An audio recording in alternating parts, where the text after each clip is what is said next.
Hello everyone. आज हम business का फर्स्ट चैप्टर स्टार्ट करने वाले हैं, that is nature and significance of management.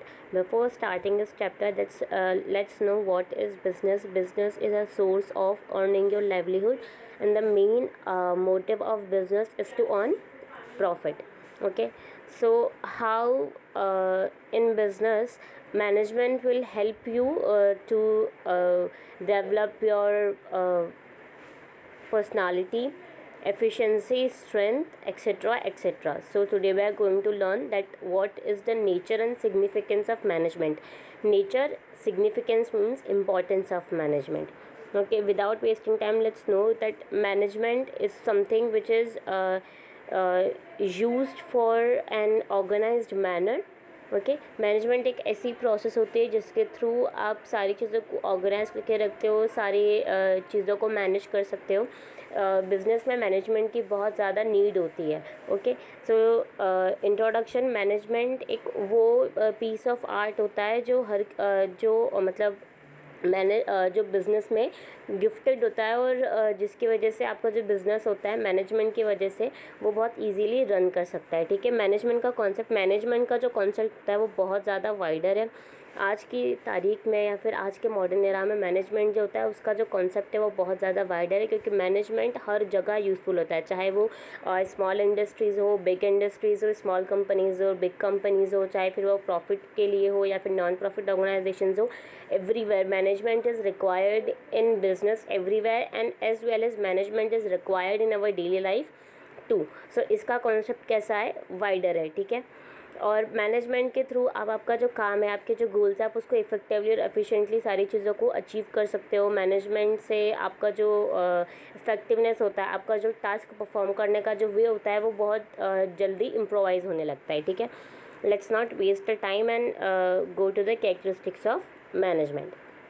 Management के कैरेक्टरिस्टिक्स क्या होते हैं? कैरेक्टरिस्टिक्स और features both are the same thing. Okay, management is a goal oriented process. Management जो होती है वो गोल ओरिएंटेड प्रोसेस होती है। एक ऑर्गेनाइजेशन जो होती है अपना एक बेसिक गोल को सेट करती है, जहाँ पे उनके लिए एक रीज़न होता है एग्जिस्टेंस का, कि हमें इस एम के लिए हम लोगों का हमारे बिजनेस को लॉन्ग टाइम के लिए रन करना है। और उसका जो होता है वो हमेशा सिंपल और क्लियरली स्टेटेड होता है।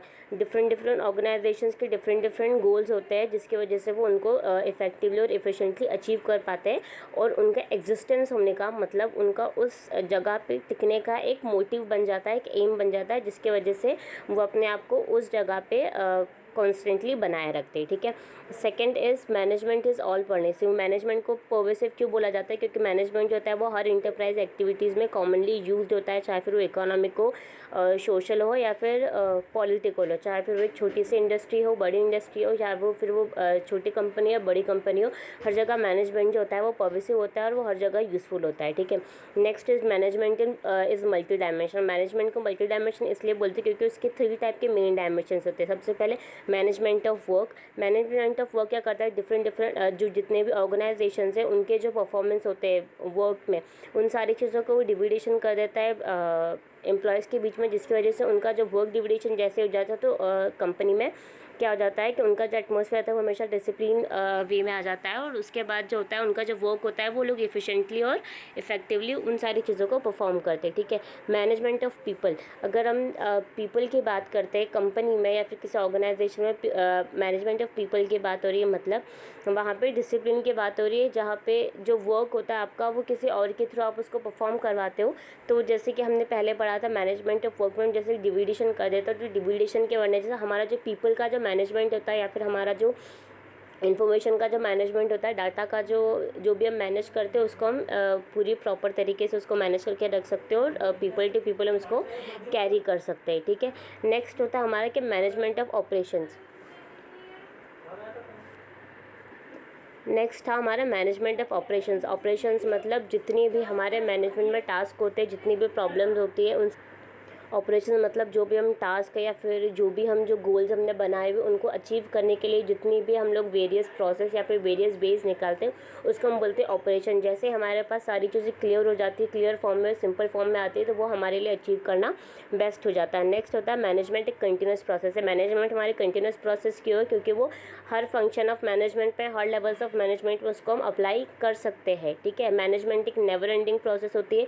चाहे आप कितने भी बूढ़े हो जाओ, चाहे आपका बिजनेस कितना भी ओल्ड हो जाए, लेकिन उसमें आप मैनेजमेंट करना कभी भी नहीं छोड़ती, क्योंकि जैसे आपका मैनेजमेंट बिगड़ा, आपका बिजनेस का जो आपका जो बिज़नेस करने का तरीका है वो भी धीरे धीरे कैसा हो जाएगा, चेंज हो जाएगा। तो मैनेजमेंट हर चीज़ में ज़रूर होता है, चाहे वो बिज़नेस हो या फिर चाहे वो फिर आपकी लाइफ हो। ठीक है, मैनेजमेंट जो होती है वो ग्रुप एक्टिविटी होती है। मैनेजमेंट एक ग्रुप एक्टिविटी इसलिए होती है क्योंकि यहाँ पे हर एक इंडिविजुअल की डिफरेंट नीड्स होती है। हर एक मेंबर का every member of the group has a different purpose. ठीक है, एक ग्रुप में जितने भी मेंबर्स होते हैं उनका डिफरेंट पर्पस होता है कि वो ऑर्गेनाइजेशन क्यों ज्वाइन कर रहे हैं। वो उनके पर्सनल डेवलपमेंट के लिए कर, एक्सपीरियंस के लिए कर रहे हैं, उनके नॉलेज के लिए कर रहे हैं, उनका जो एक ड्रीम होता है उस चीज़ के लिए कर रहे हैं। तो मैनेजमेंट की एक ग्रुप एक्टिविटी है। जब सारे लोग ग्रुप में मिलकर उस वर्क को परफॉर्म करते हैं तो तब हमारा उसको हम क्या बोलते हैं, मैनेजमेंट बोलते हैं। जब ग्रुप एक्टिविटी जब हम मैनेजमेंट करके तो एक सिंगल सेकंड ग्रुप हर किसी का अलॉट कर देता था, जिसकी वजह से हमारा जो गोल्स को हमें जो अचीव करना है वो हमारा वे कैसा हो जाता है, ईजी हो जाता है। ठीक है, ये एग्जांपल देख लेना जब यहाँ पे दिया हुआ है। ठीक है, planning, organizing, leading and controlling, ये एक ग्रुप एक्टिविटी का पार्ट है जहाँ पे आप सबसे पहले ग्रुप में प्लान करते हो, फिर सारी चीज़ों को ऑर्गेनाइज करते हो। फिर एक ऐसा पर्सन होता है जो आपको लीड करेगा कि आपको कौन से टाइम पे कौन सी चीज़ को किस तरीके से परफॉर्म करना है। और फिर उसके बाद होता है वो डिसिप्लिन। कंट्रोलिंग मतलब वो सारी चीज़ों का कंट्रोल रखेगा, इन्फॉर्मेशन उसको कैसे कहाँ किसको किस तरीके से ट्रांसफ़र करना है, वो सारी चीज़ों उसके अंडर में होगी। वो सारी ग्रुप एक्टिविटीज़ को कैसे करेगा, कंट्रोल करके रखेगा और ग्रुप में डिसिप्लिन मेंटेन करके रखेगा। ठीक है, फिर होता है एक मैनेजमेंट जो होता है वो डायनेमिक फंक्शन होता है। मैनेजमेंट डायनेमिक फंक्शन क्यों होता है? ताकि मैनेजमेंट हमेशा, या तो फिर आप डायनेमिक बोल सकते हो या तो फिर आप फ्लेक्सिबल बोल सकते हो, कि मैनेजमेंट एक फ्लेक्सिबल फंक्शन भी होता है। मैनेजमेंट फ्लेक्सिबल इसलिए होता है ताकि अगर आपकी इकोनॉमी में या फिर मार्केट में या फिर बिजनेस में आपको कुछ भी चेंज करना हो, तब मैनेजमेंट के थ्रू, अगर हमारा मैनेजमेंट फ्लेक्सिबल होगा तो उसके थ्रू हम सारी चीज़ों को ईजिली अडॉप्ट कर पाएंगे। चाहे वो चेंजेस कितने भी डिफ़िकल्ट क्यों ना हो, हम उसको ईजिली अडॉप्ट कर सकते हैं, क्योंकि हमारा मैनेजमेंट जो होता है वो हमेशा फ्लेक्सिबल होता है। ठीक है, एक हमारा मैनेजमेंट जो होता है इंटेंजिबल फोर्स होता है। मैनेजमेंट इंटेंजिबल फोर्स इसलिए होता है, ना हम मैनेजमेंट को देख सकते हैं ना मैनेजमेंट को टच कर सकते हैं, हम सिर्फ मैनेजमेंट को फील कर सकते हैं। मैनेजमेंट को फील कैसे कर सकते हो? ऑर्डर्स के थ्रू, मतलब आपको पता है कि कौन सी चीज़ कहाँ पे किस तरीके से मैनेज। अब हम नेक्स्ट पार्ट में इसके ऑब्जेक्टिव्स और इसके इंपॉर्टेंस पढ़ेंगे।